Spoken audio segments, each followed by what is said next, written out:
उत्तर प्रदेश के एक छोटे से गांव सिद्धौली में वकील राम नारायण अपने परिवार के साथ रहते थे। उनका परिवार बहुत प्रतिष्ठित था। गांव में उनकी इज्जत, पैसा और जमीन जायदाद थी। उनके 2 बेटे थे, हर्ष और छोटा बेटा मनोज। हर्ष पढ़ाई में तेज था और लखनऊ में नौकरी करता था। मनोज गांव में रहकर पिता की खेती और जमीन की देखभाल करता था। राम नारायण की पत्नी शारदा देवी धार्मिक और सुलझी हुई महिला थीं। उन्होंने अपनी बहू के लिए बहुत सपने देखे थे। ऐसी बहू जो परिवार को संभाले, बड़ों का सम्मान करे और छोटों से प्रेम। एक दिन मनोज की शादी की बात चली। रिश्तेदारों ने एक लड़की का रिश्ता सुझाया।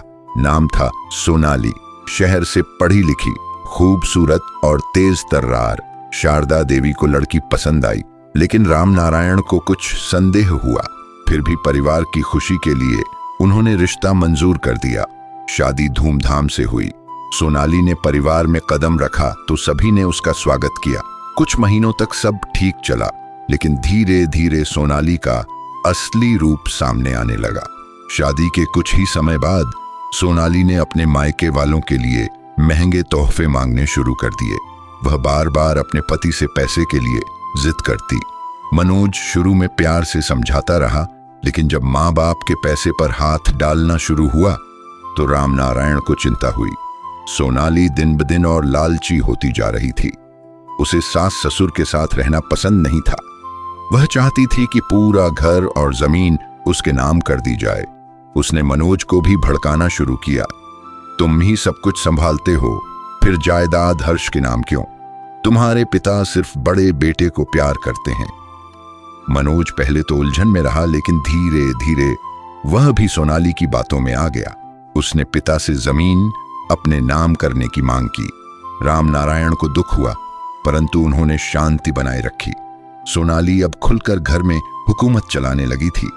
शारदा देवी से काम करवाती, बात बात पर ताने देती। हर्ष जब छुट्टियों में आता तो वह सोनाली की बदली हुई बातें देखकर हैरान होता।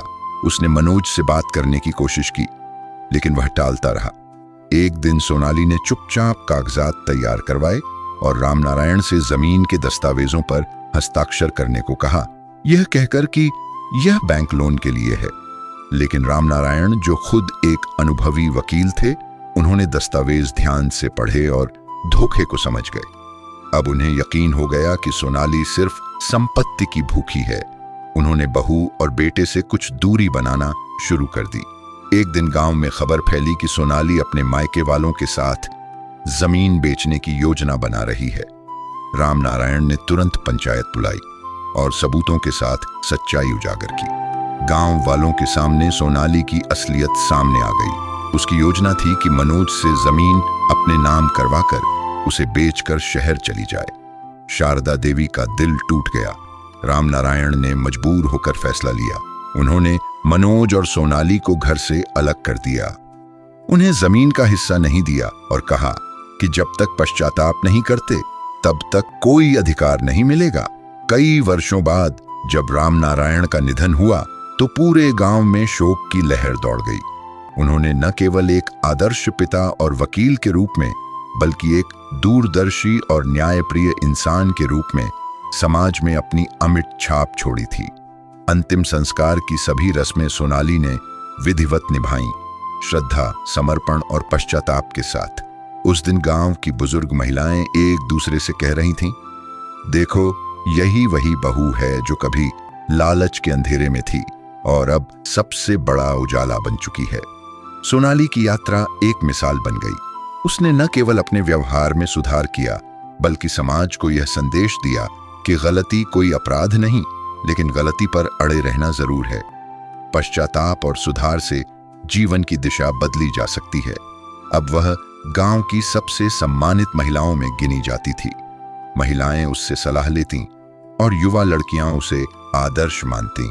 वह गांव के बच्चों को शिक्षा के लिए प्रेरित करती और राम नारायण के नाम से एक निःशुल्क पाठशाला भी चलाती। कहानी का संदेश, लालच मनुष्य को अंधा बना सकता है, रिश्ते तोड़ सकता है और आत्मसम्मान को खा सकता है।